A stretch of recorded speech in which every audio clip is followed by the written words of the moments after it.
Allah masih tunda kita punya dosa. Allah masih tunda dosa-dosa kita, Pak. Nggak langsung kita dibayar kontak.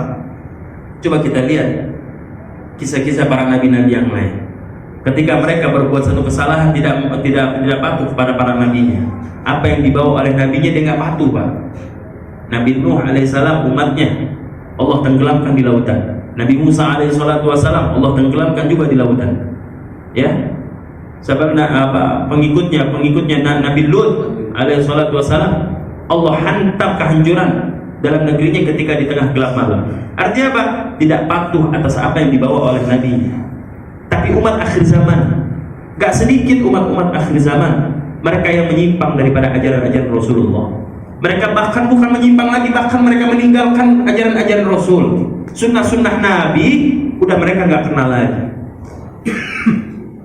Saking cintanya Rasulullah kepada kita selaku umatnya, saking cintanya Allah Subhanahu wa ta'ala kepada hamba-hambanya, sampai-sampai segala kesalahan kekhilafan ini masih ditunda. Allah masih tunda segala kekhilafan kita.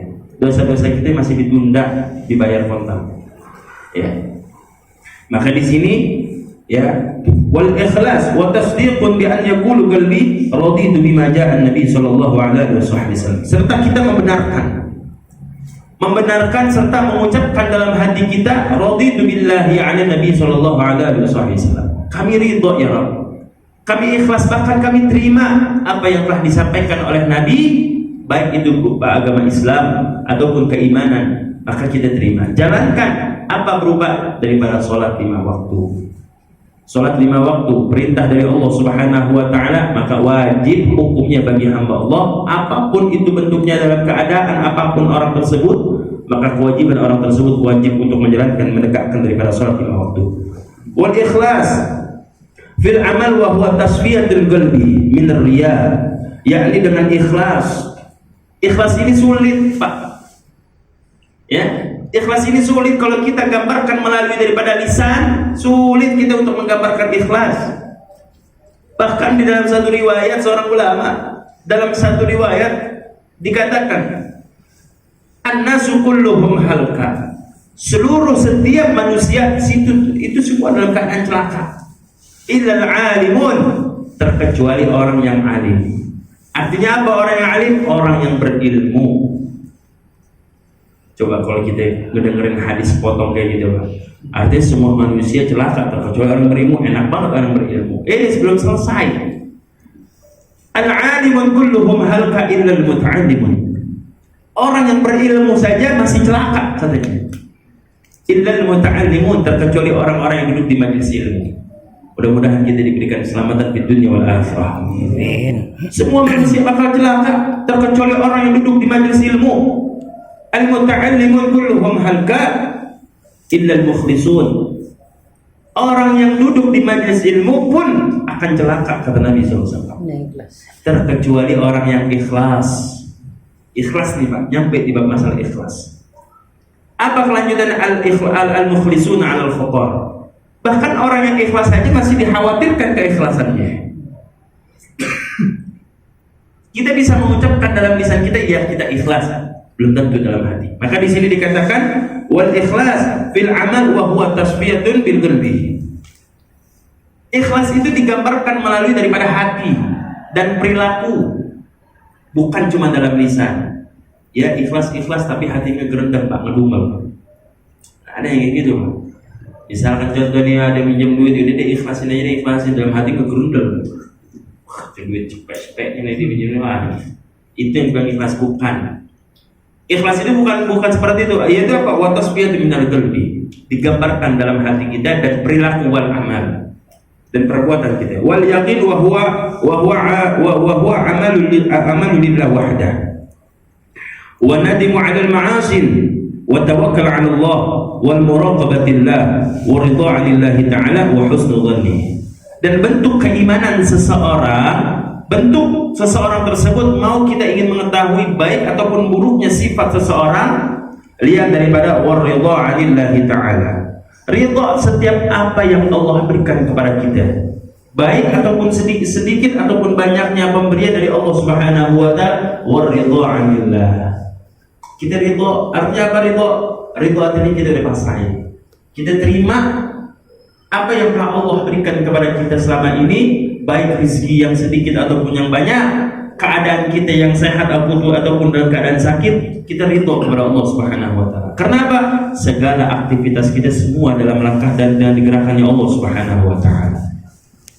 Coba bayangkan, Pak, ya, wa husnul dhanni, dan juga kita berbaik sangka kepada Allah Subhanahu wa taala. Artinya berbaik sangka kita kepada Allah Subhanahu wa taala, kita enggak usah jauh-jauh, Pak.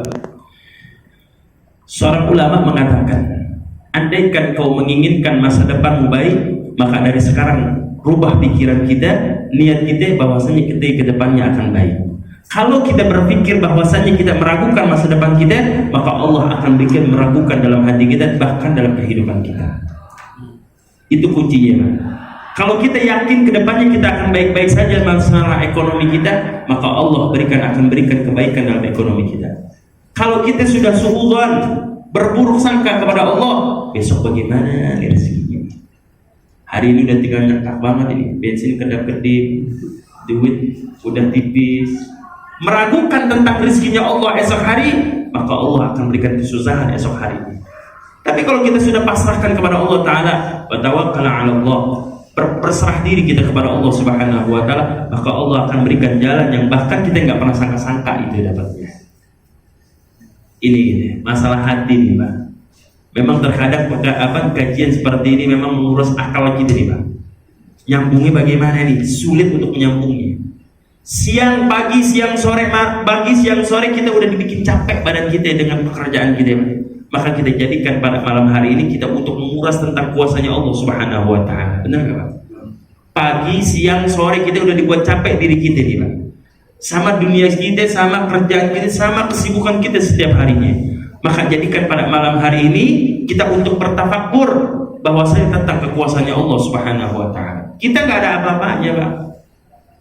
Kita nggak ada apa-apanya. Andaikan kenikmatan tersebut Allah angkat satu aja, ke Allah angkat. Manusia merasa cukup, bahkan dia meninggalkan perintah kewajiban Allah Subhanahu wa taala. Kita nggak sholat aja udah alhamdulillah, udah cukup semuanya. Kita nggak ngaji aja alhamdulillah. Kita nggak ngaji, rezeki lancar-lancar aja. Kita nggak sholat, hidup lancar-lancar aja. Ya, andaikan satu nikmat aja, Pak, Allah angkat nikmat tersebut, Pak. Kita bisa apa, Pak? Allah cabut tuh nikmat rezeki kita bisa apa? Allah cabut nikmat sehat kita bisa apa, Pak? Kan gitu. Sekarang kita ngebangga-banggain, kita nggak perlu ibadah, yang penting kita kerja keras buat kesuksesan masa depan kita, buat keluarga kita. Na'udzubillahi min dzalik. Bahkan di dalam kitab Bahjatul Wasail, atau bahkan di dalam kitab ini, dalam kitab Surah Mutaufik tentang masalah pemurtadan, ketika dia mengatakan kita nggak perlu sholat, yang penting kita kerja keras buat kesuksesan masa depan kita, orang tersebut pada hakikatnya sudah murtad bil lisan. Murtad bil lisan, keluar dari agama Islam. Na'udzubillahi min dzalik. Wa husnul dhanni billah, yakni kita berbaik sangka kepada Allah Subhanahu wa taala. Wa qala Nabi sallallahu alaihi wasallam, qala Allah Ta'ala, man 'alamani anni dhu qadratin 'ala maghfirati dhunub ghafartu lahu wa la abalin man lam yushrik bi syai'an. Sebagaimana di sini Nabi sallallahu alaihi wasallam pernah mengatakan dalam satu riwayat. Kata Nabi nih, Pak, ya, makanya kita diajarkan, maka kita diperintahkan untuk kita berbaik sangka kepada Allah Subhanahu wa taala. Berbaik sangka kita kepada Allah Ta'ala. Qala Allah Ta'ala, Allah Ta'ala mengatakan, man 'alamani anni dzu qadratin 'ala maghfirati dzunub ghafartulah. Barang siapa seseorang hambaku berprasangka baik kepadaku, mengatakan bahwasanya aku mampu memberikan pengampunan dosa kepada hambaku sebesar apapun dosanya, ghafartulah, maka Allah akan ampuni dosa tersebut. Kita merasa diri kita hina, kita merasa diri kita banyak dosa, banyak kesalahan, banyak kekhilafan. Kita husnudzon kepada Allah Ta'ala, ya Rabb, dosa kami terlalu banyak, akan tetapi pengampunanmu lebih luas dibandingkan dosa-dosa kami. Ghafartulah, maka Allah akan ampuni dosa-dosa kita. Jadi, terkadang kita udah nyerah sendiri. Mohon maaf, umur kita udah, mohon maaf ya, umur kita udah nyampe, udah sepuh artinya. Udah yang kita mikirin masa depan, kebalik yang udah kita udah tua, kita mikirin nanti kita pulang ke rahmatullah kita mau bawa apa. andaikan kita nggak bekelin dari sekarang. Khairul umur awsatuha. Sebaik-baiknya umur pertengahan kayak gini nih Pak. Pertengahan nih Pak.